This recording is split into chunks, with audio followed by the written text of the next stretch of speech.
Hello everyone, যারা টিভিতে কথা ধারাবাহিকের আপডেট দেখেননি তাদের জন্য আজকের এপিসোড। তো বন্ধুরা দেখবেন রিচা আর প্রান্তিক বুঝতে পেরে যায় তাদের প্ল্যানটা ফেলিওর করে গেছে। তাই রিচা তার বাবাকে ফোন করে বলে দেয় যে কথা অ্যান্টিডোট বানিয়ে মানুষদেরকে বাঁচিয়ে ফেলেছে, তাদের আর মিশনটা কমপ্লিট হবে না। এদিকে কথা বুঝতে পেরে যায় সবাই পালাতে চাইছে, তাই সে এভিকে সকলকে বলে দেয় অ্যালার্ট থাকতে এবং সবাইকে ধরে নিতে। এদিকে এভি দেখতে পায় ভিড়ের মাঝখানে যে প্রান্তিক রয়েছে, তাই সে প্রান্তিককে ধরার জন্য তার পেছনে ছোটে আর প্রান্তিককে ধরেও ফেলে, প্রান্তিককে খুব মারে।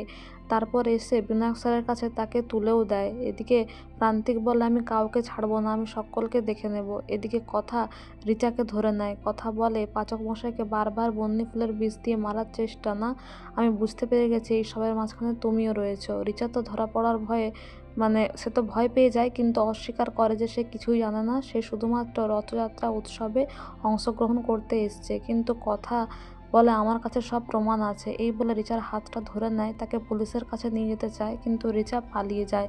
কথা তাকে আর ধরতে পারে না। এসে বিনায়ক স্যারকে বাড়ির সকলকে বলে রিচাও এতে ইনভলভড আছে।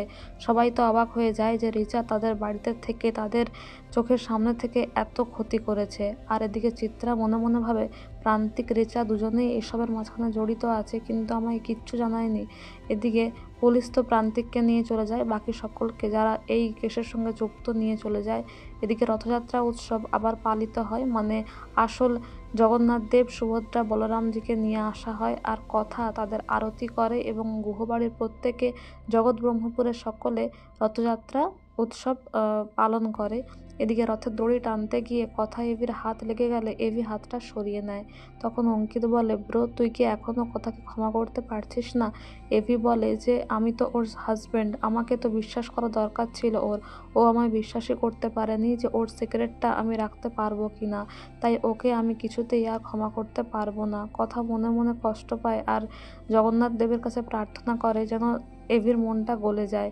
এদিকে পরের দিন গুহবাড়িতে সকলে কথার খুব প্রশংসা করে যে কথা ছদ্মবেশে এত ভালো দেশের জন্য কাজ করেছে। সবাই খুবই আশীর্বাদ করে কথাকে।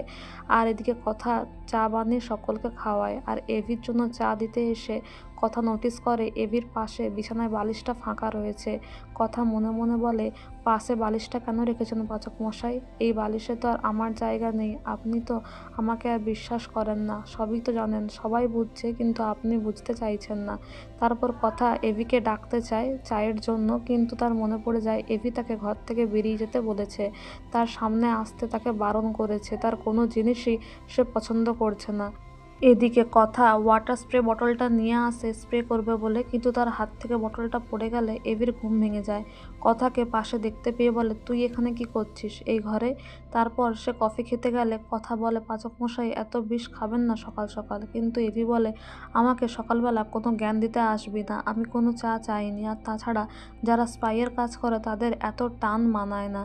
তো বন্ধুরা, এই ছিল আজকের কথা ধারাবাহিকের update. Thank you so much dearest everyone for watching the video. Thank you.